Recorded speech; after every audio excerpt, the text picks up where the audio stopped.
नमस्कार, आपका जिला आपकी खबर के इस खास बुलेटिन में आप सभी का स्वागत है। आपके साथ मैं हूं पूजा पांडे। इसकी शुरुआत करते हैं हेडलाइंस के साथ।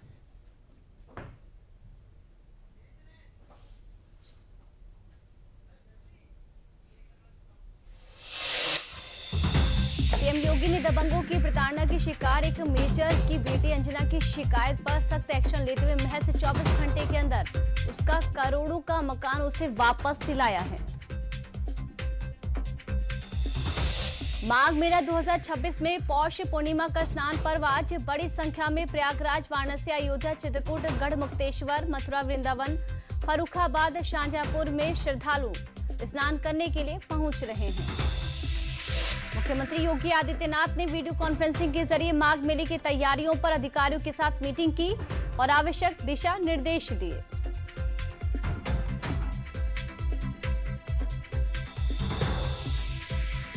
आजमगढ़ में औषधि विभाग ने नियमों का उल्लंघन करने वाले मेडिकल स्टोरों के खिलाफ सख्त कार्रवाई की है। कोडिन युक्त व अन्य औषधियों के क्रय विक्रय में गंभीर कमियां पाए जाने पर विक्रय प्रतिष्ठानों की अनुज्ञप्ति निरस्त करती है। उत्तर प्रदेश में लगातार मौसम बदल रहा है। मौसम विभाग के अनुसार आने वाले दिनों में प्रदेश में ठंड और घने कोहरे का सिलसिला जारी रहने वाला है।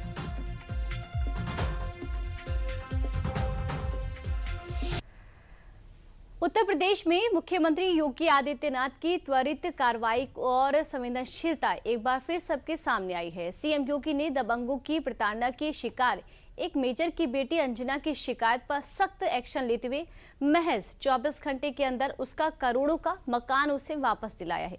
पुलिस ने आरोपियों को गिरफ्तार भी कर लिया है। पूरी खबर देखिए इस रिपोर्ट में। नए साल के पहले ही दिन इंसाफ की एक भावुक तस्वीर सामने आई, जहां लखनऊ में एक पूर्व सैन्य अधिकारी की बेटी अंजना, जो सालों से अपने ही घर के लिए दर दर भटक रही थी, उसे मुख्यमंत्री योगी आदित्यनाथ की पहल पर महज 24 घंटे में ही उसका आशियाना वापस मिल गया। भूमाफियाओं के कब्जे से मुक्त हुआ ये मकान अंजना के लिए किसी नई शुरुआत से कम नहीं था और जैसे ही अंजना अपने घर में दाखिल हुई, उसकी आंखों से आंसू छलक पड़े। बता दें कि सेवानिवृत्त मेजर स्वर्गीय बिपिन चंद्र भट्ट का इंदिरा नगर में A418 नंबर का मकान है। वर्ष 1994 में उनके निधन के बाद परिवार पर दुखों का पहाड़ टूट पड़ा। समय के साथ अंजना ने अपने भाई और बहन को भी खो दिया। इस बीच वो गंभीर मानसिक बीमारी सिजोफ्रेनिया की शिकार हो गई और वर्ष 2016 से रिहैब सेंटर में इलाज करा रही है। उनकी इस मजबूरी का फायदा उठाकर चंदौली निवासी बलवंत कुमार यादव और उसके साथी मनोज कुमार यादव ने लखनऊ के इंदिरा नगर स्थित A418 मकान पर फर्जी दस्तावेजों के जरिए कब्जा कर लिया, जिसके बाद बुधवार को अंजना ने मुख्यमंत्री योगी आदित्यनाथ से मुलाकात कर अपनी पीड़ा सुनाई। मुख्यमंत्री ने उसकी बात सुनते ही तत्काल कार्रवाई के निर्देश दिए। मुख्यमंत्री के निर्देश मिलते ही स्थानीय प्रशासन और पुलिस हरकत में आ गई और 24 घंटे के भीतर गुरुवार दोपहर से पहले जांच पूरी कर मकान से अवैध कब्जा हटवा दिया गया, जिसके बाद अंजना को उसका घर वापस मिल गया। अंजना कहती है कि मैं अपने माता पिता का घर वापस दिलाने में मदद करने वाले सभी लोगों का धन्यवाद करती हूँ। योगी अंकल बहुत अच्छे इंसान हैं, उन्होंने मेरी मदद की। अंजना भट्ट पुत्री विपिन चंद्र भट्ट के द्वारा थाना गाजीपुर पर एक प्रार्थना पत्र प्रस्तुत किया गया कि उनके मकान संख्या A418 पर बलवंत यादव नाम के आदमी ने अवैध रूप से कब्जा कर लिया है। इस संबंध में उनके प्रार्थना पत्र पर जांच कर मुकदमा थाना गाजीपुर पर सुसंगत धाराओं में पंजीकृत किया गया। वर्तमान में साक्ष्यों के क्रम में विवेचना जारी है। अग्रिम विधिक कार्रवाई की जाएगी। I give special thanks to our Chief Minister Aditya Yogi uncle. Thank you uncle for helping me so much. God bless you. इसके साथ ही इस मामले में पुलिस ने त्वरित कार्रवाई करते हुए मुख्य आरोपी बलवंत कुमार यादव और उसके साथी मनोज कुमार यादव को गिरफ्तार कर लिया है। मुख्यमंत्री योगी आदित्यनाथ ने वीडियो कॉन्फ्रेंसिंग के जरिए माघ मेले की तैयारियों पर अधिकारियों के साथ मीटिंग की। उन्होंने अधिकारियों को श्रद्धालुओं के लिए सुरक्षा, स्वच्छता, यातायात और चिकित्सा जैसे सभी आवश्यक व्यवस्थाएं सुनिश्चित करने के निर्देश दिए ताकि उन्हें किसी भी प्रकार की असुविधा न हो। मुख्यमंत्री योगी आदित्यनाथ ने यहां अपने सरकारी आवास पर आहूत एक उच्च स्तरीय बैठक में राजस्व विभाग के कार्यों की समीक्षा की। उन्होंने कहा कि राज्य में राजस्व के सभी मामले, चाहे वे पैमाइश, नामांतरण या फिर आबादी दर्ज करने से संबंधित हो, सभी का निपटारा मेरिट के आधार पर तय होना चाहिए। उन्होंने कहा कि नामांतरण व विरासत के मामलों में ऐसी प्रणाली विकसित की जाए जिससे ये कार्य ऑटो मोड पर हो सके। ये नागरिकों को सुगम और समयबद्ध न्याय दिलाने के लिए अत्यंत महत्वपूर्ण होगी। उन्होंने चकबंदी प्रक्रिया को पारदर्शी बनाने, नक्शा और रोवर आधारित पैमाइश प्रणाली को लागू करने के प्रयासों में तेजी लाने के भी निर्देश दिए। सभी जिलों में रोवर से पैमाइश के लिए रोवर की खरीद ही नहीं बल्कि ट्रेनिंग कराने तथा प्रक्रिया को धरातल पर उतारने के लिए फ्रेमवर्क तैयार किया जाए। मुख्यमंत्री योगी आदित्यनाथ ने अपने सरकारी आवास पर आगामी पर्व त्योहारों एवं माघ मेला के दृष्टिगत वीडियो कॉन्फ्रेंसिंग के माध्यम से संबंधित जनपदों के वरिष्ठ अधिकारियों के साथ सुरक्षा एवं व्यवस्थाओं के संबंध में समीक्षा बैठक की। बैठक में मुख्यमंत्री ने स्पष्ट किया कि श्रद्धालुओं की सुरक्षा, सुविधा एवं सुचारू आयोजन राज्य सरकार की सर्वोच्च प्राथमिकता है और इसमें किसी भी स्तर पर लापरवाही स्वीकार्य नहीं होगी। मुख्यमंत्री ने प्रयागराज, वाराणसी, अयोध्या, चित्रकूट, हापुड़, मथुरा, वृंदावन, फर्रुखाबाद, शाहजहांपुर सहित माघ मेला से जुड़े सभी प्रमुख जनपदों के अधिकारियों को निर्देशित किया है कि श्रद्धालुओं की आवागमन, घाटों व मंदिर परिसरों की स्वच्छता, निर्बाध विद्युत आपूर्ति, महिलाओं के लिए चेंजिंग रूम, कंट्रोल रूम, भीड़ प्रबंधन एवं मेला क्षेत्र में प्रवेश निकास की सुगम व्यवस्था सुनिश्चित की जाए। केंद्रीय राज्य मंत्री बीएल वर्मा ने ताज नगरी आगरा में भाजपा पदाधिकारी और कार्यकर्ताओं से मुलाकात कर विभिन्न विषयों पर मंथन किया। इस दौरान केंद्रीय राज्य मंत्री बीएल वर्मा ने मीडिया से बात करते हुए बांग्लादेश में हो रही हिंदुओं की हत्याओं पर चिंता व्यक्त की। उन्होंने कहा कि भारत सरकार इस पर पूरी तरह से निगाह भी रख रही है और जो भी कार्यवाही करनी है वो करेगी। उन्होंने कहा कि बांग्लादेश में हिंदुओं की हत्या किए जाने पर भारत में जो आक्रोश व्यक्त किया जा रहा है वो केवल हिंदू संगठन के लोग ही व्यक्त कर रहे हैं। इस मामले में उन्होंने विपक्ष की भूमिका पर सवाल भी खड़े किए हैं। देखिए, बांग्लादेश में हिंदुओं की हत्या होना ये वास्तव में चिंता का विषय है और भारत सरकार पूरी तरह से इस पर निगाह भी रख रही है और जो कार्रवाई करनी है वो कर रही है। लेकिन जो हमारा विपक्ष है, जब इस प्रकार की घटनाएं होती हैं तो फिर उनकी बोलती बंद हो जाती है। यहाँ पर अगर कई आक्रोश व्यक्त कर रहे हैं तो मुझे लगता है कि हिंदू संगठन ही कर रहे हैं, ये इंडी गठबंधन के लोग नहीं कर रहे। मथुरा वृंदावन नगर निगम ने भगवान श्री कृष्ण की नगरी में सर्दी के मौसम में शीतलहर से बचाव के लिए यहां आने वाले श्रद्धालुओं के लिए रेलवे स्टेशन, बस स्टैंड और निगम क्षेत्र के मुख्य चौराहों पर रेन बसेरा बनाए हैं। नगर आयुक्त जग प्रवेश ने बताया कि मथुरा एक धार्मिक नगरी है। यहां आने वाले श्रद्धालुओं, यात्रियों और स्थानीय नागरिकों के लिए सर्दी से बचाव के लिए बेड के साथ ही गद्दे और रजाई उपलब्ध कराए गए हैं। नगर क्षेत्र में 12 रैन बसेरा बनाए गए। 40 से अधिक मुख्य चौराहों पर अलाव की व्यवस्था भी की गई है, जिसमें गैस सिलेंडर, हीटर लगाए गए हैं।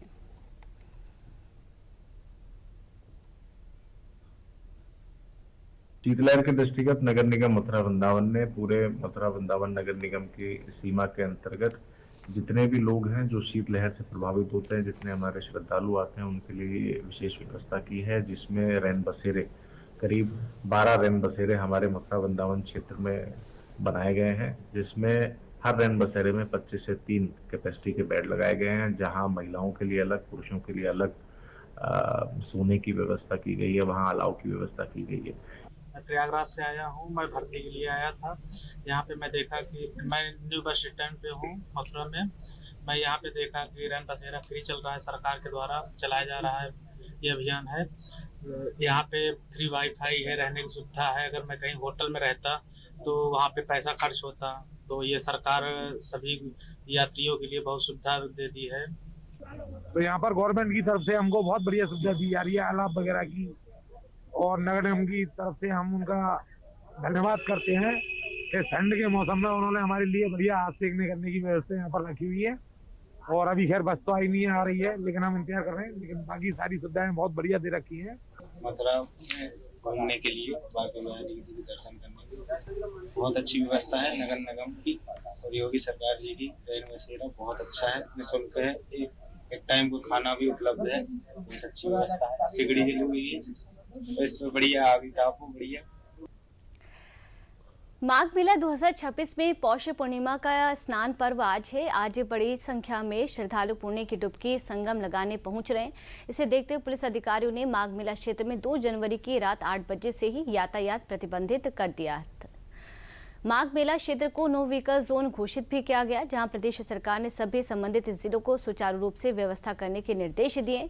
प्रयागराज, वाराणसी, अयोध्या, चित्रकूट, गढ़मुक्तेश्वर, मथुरा, वृंदावन, फर्रुखाबाद, शाहजहांपुर में माघ मेला के अवसर पर श्रद्धालु स्नान करने के लिए बड़ी संख्या में पहुंच रहे। कमिश्नर व जिलाधिकारी प्रयागराज ने कहा कि माघ मेला में सभी तैयारियां पूरी हो गई हैं और लोग आसानी से स्नान के लिए पहुंच रहे हैं।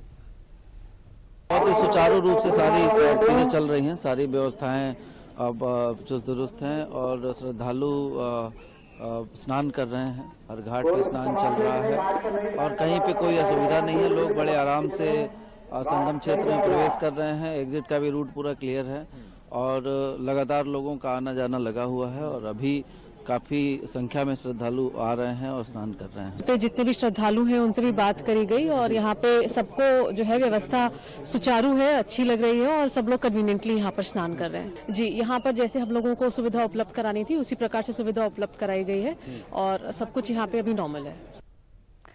आज पौष पूर्णिमा के पहले स्नान पर्व पर प्रयागराज संगम तट पर जन सैलाब उमड़ा है। कड़ाके की ठंड में श्रद्धालु आस्था की डुबकी लगा रहे हैं। ब्रह्म मुहूर्त से अब तक लाखों लोग आस्था की डुबकी लगा भी चुके हैं। मेला प्रशासन का अनुमान है कि आज 25 से 30 से ज्यादा लाख से ज्यादा श्रद्धालु संगम में आस्था की डुबकी लगाएंगे। पूर्णिमा तिथि की शुरुआत सुबह 4 बजे से हो गई है। माघ मेले में 75 साल बाद बन रहा है दुर्लभ शुभ संयोग बना हुआ है। आज से श्रद्धालु कल्पवास का संकल्प लेकर कल्पवास की शुरुआत भी करेंगे। मेला क्षेत्र में 17 थाने, 42 चौकियां, 20 फायर टेंडर, 7 अग्निशमन चौकी, 20 अग्निशमन वॉच टावर, 1 जल पुलिस थाना, 1 जल पुलिस कंट्रोल रूम स्थापित किया गया है। सीसीटीवी कैमरे से और एआई युक्त 400 कैमरे से crowd management, crowd density analysis और इंसिडेंट रिपोर्टिंग की जा रही है। माघ मेले में 3800 परिवहन निगम की बसें लगाई गई हैं। 15 जनवरी को मकर संक्रांति, 18 को मौनी अमावस्या, 30 जनवरी को बसंत पंचमी, 1 फरवरी को माघी पूर्णिमा और 15 फरवरी को महाशिवरात्रि के साथ स्नान पर्व के साथ मेले का समापन होगा। सारे सेक्टर्स में हमारे श्रद्धालुगण स्नान कर रहे हैं और सेक्टर जोनल स्कीम में जैसे हम लोगों ने बांटा था उसी तरह से सुबह से ही शुभ मुहूर्त जब से स्नान का चालू हुआ तब से श्रद्धालु आ रहे हैं और लगातार स्नान करके बाहर भी जा रहे हैं। यहाँ पे जो कर्मचारी अधिकारी तैनात थे, हर अधिकारी अपनी ड्यूटी पे मुस्तैद है और वो लोग अपनी ड्यूटी भी कर रहे हैं। जल पुलिस के अधिकारी, एसडीआरएफ, एनडीआरएफ की पूरी टीम तैनात है और अपनी जिम्मेदारियों को निर्वहन कर रहे हैं। हम सब लखनऊ से आए हुए हैं। व्यवस्था इधर की बहुत अच्छी है। सबने बहुत अच्छे से स्नान वगैरह कर लिया है। हम सब कल शाम में इधर आ गए थे, नहीं रात में आए थे 12 बजे। इसका तो विशेष महत्व है। आज का विशेष महत्व इसलिए है क्योंकि आज पौष मास की पूर्णिमा है। पौष मास की पूर्णिमा से माघ मेले का आगाज होता है। माघ मेला 2026 प्रारंभ होता है। जैसा कि हम लोगों ने पीछे 2025 में महाकुंभ देखा था, उसी के समकक्ष बृहस्पति की अतिचारी गति के कारण ये एक बहुत दुर्लभ योग बना है। आज के दिन से 1 महीने का कठिन व्रत, जिसको कल्पवास कहा जाता है, उसको धारण किया जाता है। माघी पूर्णिमा तक कल्पवास का व्रत धारण किया जाता है और यहाँ पर शरीर का कायाकल्प होता है। मेरे को स्नान करके बहुत अच्छा लगा। पहले तो डर लग रहा था जल को देख के कि कैसे स्नान करूंगी, लेकिन जब गई तो फिर बहुत अच्छा लगा। यहाँ की व्यवस्था भी बहुत अच्छी है, बाकी सब अच्छा है। जनपद अमेठी की रहने वाली संगीता देवी अन्य महिलाओं के लिए प्रेरणा स्रोत बन चुकी हैं। अमेठी में संगीता ने प्रतापगढ़ के आंवले से नए नए प्रोडक्ट तैयार कर अलग अलग तरीके से सामान बना रही हैं। अमेठी तहसील के लालन टोला की रहने वाली संगीता देवी फूड प्रोसेसिंग से पॉलिटेक्निक करने के बाद नौकरी की तलाश की कई प्रयास के लिए लेकिन वह असफल रही। उन्होंने सरकार की योजना का लाभ लेकर आज एक बहुत बड़ा उद्योग खड़ा कर दिया है, जहाँ खुद हर महीने लाखों रुपया कमाने के साथ ही 10 से अधिक महिलाओं को रोजगार भी दे रही हैं। पड़ोसी जनपद प्रतापगढ़ से कच्चा आंवला लाकर उन्होंने अपने समूह में आंवला के लड्डू, मुरब्बा, सेब का मुरब्बा, सामान के साथ आम अचार, मिक्स अचार, सूरन लहसुन का अचार सहित लगभग 25 से अधिक प्रोडक्ट से आय का एक अच्छा माध्यम बना डाला है। सरकार से हमारी जब समूह में हम लोग जुड़े तो हम लोग को पहले 15,000 RF आया, फिर उसके बाद वो हम लोग को 1,10,000 रुपए अलग से मदद हुई। हम अपना CC भी करवाए हैं 3 लाख का। उसके जरिए से हम अपना काम व्यवसाय, रॉ मटेरियल, कच्चा माल वगैरह लाना, महिलाओं को भी काम बताना और साथ में पैकेजिंग वगैरह सारी समस्या का समाधान उसी माध्यम से हुआ। आंवले का अचार, मुरब्बा, लड्डू, बर्फी, आंवले की कैंडी, आंवले की चटपटी कैंडी, जूस, आंवला चूरन, त्रिफला चूरन, ये सब आंवले का है। उसके साथ साथ में हम अदरक की कैंडी बनाए हुए हैं, अलसी का सटोरा बनाए हुए हैं, तिल का लड्डू बनाए हुए हैं, यहाँ तक का हल्दी का अचार, आम का अचार, नींबू का अचार, कटहल का अचार, सूरन का अचार, मिक्स अचार, अदरक लहसुन मिर्ची का अचार, भरवा लाल मिर्ची का अचार, मिर्ची का अचार, ये सारे अचार हम अपने यहाँ से बनाते हैं। इसमें आमदनी तो मतलब लगाते तो हैं, जो उससे ज्यादा हमको आमदनी हो जाती है और साथ में इस महीने भर में लगभग 70-80 हजार रुपए हम लोग कमा लेते हैं। यहाँ पे हम पैकिंग का काम करते हैं, देखभाल भी करते हैं, कैसे क्या हो रहा है कैसे नहीं है। इसमें मतलब समूह की सचिव हैं हम, तो सब देखते हैं कैसे क्या हो रहा है कैसे नहीं हो रहा है, और काम भी करवाते हैं। जी हम यहाँ पे पैकिंग करते हैं, सीलिंग करते हैं, इसकी मतलब अच्छे से डेकोरेशन करते हैं ताकि ये अच्छा दिखे, लोग को पसंद आए, इसकी वजह से पैकिंग करते हैं। हमको पैकिंग करना भी अच्छा लगता है। सरकार जो व्यवस्था दे रही है हमें बहुत अच्छा लगता है, क्योंकि ये अचार का जो मतलब व्यवसाय यहाँ पे अमेठी में तो था नहीं पहले, लेकिन अब यहाँ पे हो गया है, तो सारी महिलाओं को सुविधा मिल गई है। अब वो अचार बनाती है और सीखती भी हैं और अगले जाके महिलाओं को बताती भी। समूह में प्रोडक्ट जो तैयार होते थे हमारी दुकान पे ही बिकता था, लेकिन पहले फिर उसके बाद हमने बैंक से कुछ ऋण प्राप्त किया, उसके बाद हमने गाड़ी निकलवाई और उस गाड़ी से जो है मार्केट टू मार्केट हम हफ्ते वीकली मार्केट होती है, मार्केट में हम अपने प्रोडक्ट को सेल करते हैं। आसपास के जैसे 20 से 25 किलोमीटर 30 किलोमीटर से गौरीन हो गया, मुसाई खाना हो गया, अलीगंज बाजार हो गई और आपका रामनगर बाजार हो गई, तमाम आसपास मार्केट होती है, उसमें हम मार्केट अपना सेल करते हैं। अन्य जिलों में ऐसे समूह की तरफ से हमारे अगर मेले मिल जाते हैं तरफ से, तो उसमें हमको लखनऊ हो गया, बनारस हो गया, जहाँ भी उत्पाद हमारे मतलब बेचे जाते हैं वहाँ लगाए मेरे स्टॉल लगते हैं हमारे। चलिए यहाँ वक्त तो चला एक छोटे से ब्रेक का।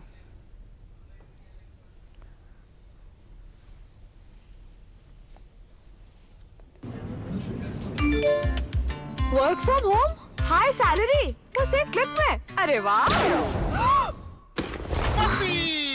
अनजान लिंक्स पर क्लिक मत कीजिए। RBI कहता है जानकार बनिए, सतर्क रहिए।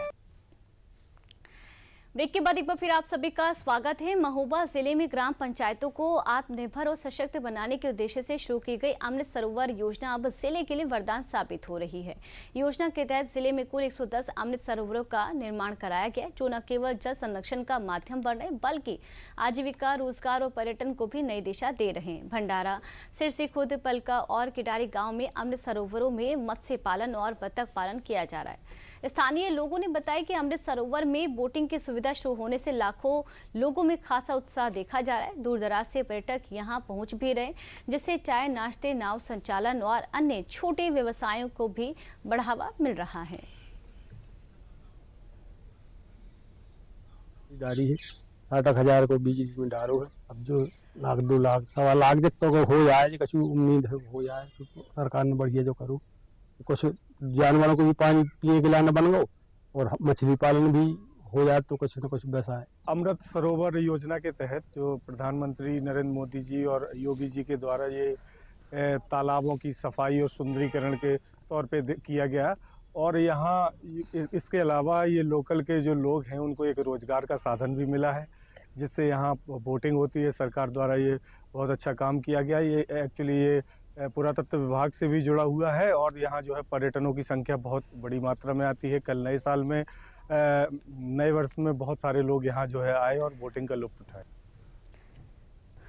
वाराणसी में रुद्राक्ष कन्वेंशन सेंटर में वाराणसी ट्रेड फेयर हस्तशिल्पी मेला लगा है। इसमें पूरे देश से हस्तशिल्पी और व्यापारियों ने अपने स्टॉल लगाए हुए हैं, जहां कश्मीर के ड्राई फ्रूट के साथ वुलन गारमेंट्स, खाने पीने के सामान, राजस्थान के पापड़ के अलावा क्रॉकरी उपलब्ध है। सैकड़ों की संख्या में व्यापारियों ने अपने दुकानों के यहाँ लगाए हुए, जिससे लोगों को एक ही जगह पर विभिन्न प्रकार की चीज उपलब्ध हो रही है। ग्राहक भी खुश हैं और अच्छी बिक्री से दुकानदार भी खुश हैं।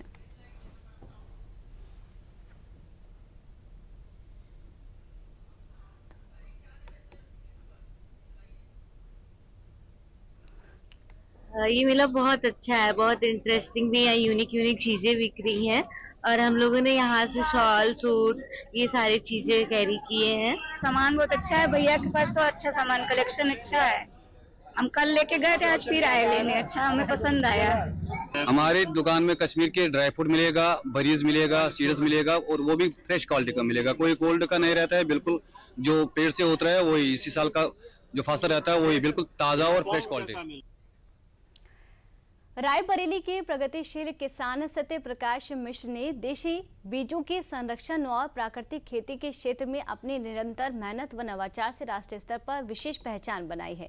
इन्हें उत्कृष्ट उपलब्धियों के लिए दिल्ली में आयोजित राष्ट्रीय अवार्ड समारोह में भारतीय कृषि अनुसंधान संस्थान पूसा एवं कृषि जागरण द्वारा farmer of the year award से सम्मानित किया गया। सत्य प्रकाश मिश्र की इस उपलब्धि ने रायबरेली ही नहीं बल्कि उत्तर प्रदेश को भी गौरवान्वित किया है।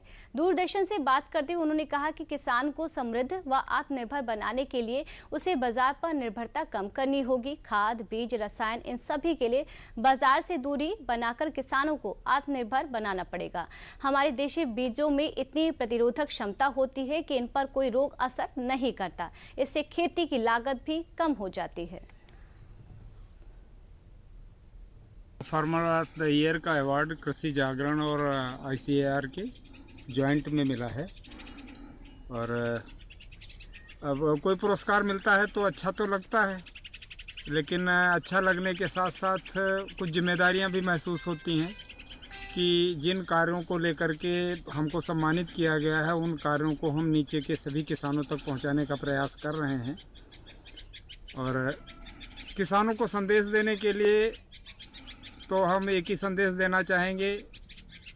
हमारे माननीय प्रधानमंत्री जी लगातार संदेश दे रहे हैं कि आत्मनिर्भर राष्ट्र होना चाहिए, तो यहाँ हम ये कहना चाहते हैं कि बिना आत्मनिर्भर किसान के आत्मनिर्भर राष्ट्र की परिकल्पना नहीं की जा सकती है। और किसान के आत्मनिर्भर होने का जो तरीका है वो यही है कि वो अपनी बाज़ार पर निर्भरता पूरी तरह से ख़त्म करने का प्रयास करे। खाद, बीज, खेती के और भी जो उसके अपने संसाधन हैं उनको अपने लेवल पर करे, जैसा हम करते हैं। प्राकृतिक खेती करते हैं बिना किसी रसायन के, देसी बीजों का इस्तेमाल करते हैं अपने खेत में। पुनः वही बीज, देसी बीजों की खासियत है कि लगातार वही बीज आपके काम आते रहते हैं, अपने आप में मजबूत हैं, इनमें रोगों का, कीटों का आक्रमण नहीं होता है, इसलिए किसान के खर्च बचते हैं।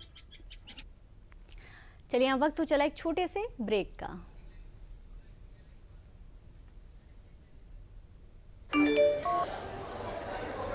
वीडियो लाइक करने के पैसे मिलेंगे। So easy. अनजान लिंक्स पर क्लिक मत कीजिए। RBI कहता है जानकार बनिए, सतर्क रहिए। ब्रेक के बाद एक बार फिर आप सभी का स्वागत है। बरेली की फरीदपुर विधानसभा से भाजपा विधायक डॉक्टर श्याम बिहारी लाल का शुक्रवार को आकस्मिक निधन हो गया। रुहिलखंड विश्वविद्यालय में प्रोफेसर और फरीदपुर विधानसभा क्षेत्र से भाजपा के दूसरी बार विधायक बने डॉक्टर श्याम बिहारी लाल की बरेली सर्किट हाउस में बैठक के बाद अचानक तबीयत बिगड़ गई। सीने में तेज दर्द की शिकायत पर उन्हें तत्काल मेडिसिटी अस्पताल ले जाया गया, जहां इलाज के दौरान उन्होंने दम तोड़ दिया। हमें बहुत अफसोस है, हम कुछ कह नहीं सकते, इतना अफसोस हमें। हम लोग साथ साथ मीटिंग में थे, उसके बाद हम चले आए, लोग कुछ देर रुके, उसके बाद ही इस तरह का हादसा हो गया। डॉक्टर श्याम बिहारी लाल ये PhD थे, एंशिएंट हिस्ट्री के प्रोफेसर, रॉयल यूनिवर्सिटी में हेड डिपार्टमेंट रहे और बहुत काबिल आदमी, बहुत होशियार आदमी, समाज सेवा में अग्रणी रहे और जनता के हित के लिए हमेशा अपनी बात स्पष्ट रूप से कहते। कानपुर देहात में राष्ट्रीय सड़क सुरक्षा माह के तहत 12 टोल प्लाजा पर ERTO प्रशासन के प्रशांत तिवारी और ERTO प्रवर्तन सोमलता यादव ने वाहन चालकों को सड़क सुरक्षा और यातायात नियमों की जानकारी दी। प्रशासनिक अधिकारियों ने गुलाब का फूल देकर लोगों को सुरक्षित वाहन चलाने की अपील भी की। इस दौरान वाहनों पर रिफ्लेक्टर लगाए गए, जिससे रात में दृश्यता बढ़ती है और दुर्घटनाओं की संभावना भी कम होती है। अधिकारियों ने यातायात नियमों का पालन करने और सुरक्षित वाहन चलाने पर जोर दिया। ये पहल लोगों को सड़क सुरक्षा के प्रति जागरूक करने के उद्देश्य से की गई। मेरा ये संदेश है कि व्यक्ति का जीवन अनमोल है और हम उसको इस तरह सड़क सुरक्षा के नियमों का पालन करें ताकि जो है व्यक्ति का जीवन का नाश ना हो, नष्ट ना हो। हम यात्रा करते समय सड़क सुरक्षा के नियमों का पालन करें। कोहरा अगर है तो तीव्र गति से ना चलें, अचानक लेन ना बदलें और हेलमेट पहन के सदैव चलें जो कि आपके सर की सुरक्षा करता है। इन सभी उद्देश्यों के साथ आज से सड़क सुरक्षा माह का शुभारंभ किया जा रहा है ताकि हम दुर्घटनाएं जो घट रही हैं उसके प्रति लोगों को जागरूक कर सकें। टोल पे कार्यक्रम आज शुभारंभ किया गया है। हम लोगों ने हेलमेट लगाने वालों को फूल वितरित किए हैं, अप्रिशिएट किया है और साथ ही रिफ्लेक्टर लगाए हैं जिन वाहनों में रिफ्लेक्टर नहीं है। सबसे बड़ा संदेश ये है, एक तो नववर्ष की सभी को शुभकामनाएं और आप यात्रा करते समय सुरक्षित चलें और लोगों के जीवन की रक्षा करें। आजमगढ़ में औषधि विभाग ने नियमों का उल्लंघन करने वाले मेडिकल स्टोरों के खिलाफ सख्त कार्रवाई की है। कोडिंग युक्त युवा अन्य औषधियों के क्रय विक्रय में गंभीर कमियां पाए जाने पर औषधि निरीक्षक आजमगढ़ सीमा वर्मा ने निरीक्षण के आधार पर कई औषधि विक्रय प्रतिष्ठानों की अनुज्ञप्ति निरस्त कर दी है। अभिलेखों के रखरखाव, औषधियों की बिक्री और नियमों के अनुपालन में अनियमितताएं सामने आई हैं, जिसके अंतर्गत आजमगढ़ जिले के 8 मेडिकल स्टोरों सहित मंडल के 13 मेडिकल स्टोरों के खिलाफ कार्रवाई की गई है। इसी माह औषधि विभाग ने 2 अन्य औषधीय प्रतिष्ठानों पर भी कार्रवाई की है। मेसर्स प्रभात मेडिकल एजेंसी मार्टिनगंज और बेसर्स शुभम फार्मा हरा की चुंगी सदर को अग्रिम आदेश तक के लिए निलंबित कर दिया गया है। ये सैली ट्रेडर्स रांची से जो सप्लाई की गई थी यहाँ न्यू फैंसीडिल कफ सिरप की, उसके क्रय विक्रय के सत्यापित हेतु यहाँ लगातार कार्रवाई की गई, जिसमें से जो मंडल के अंतर्गत टोटल 13 फर्में इसमें पाई गई लिप्त, उसमें से टोटल 8 लाइसेंस हमारे द्वारा निरस्त कर दिए गए, 1 लाइसेंस सस्पेंड कर दिया गया है तथा एएस फार्मा बनगाम के विरुद्ध FIR औषधि निरीक्षक की तरफ से करा दी गई है। आजमगढ़ में 5 लाइसेंस कैंसिल किए गए हैं और 1 लाइसेंस सस्पेंड किया गया है और बलिया में ऐसे 3 लाइसेंस निरस्त किए गए हैं। इस खास बुलेटिन में मेरा फिलहाल के लिए इतना ही। नमस्कार।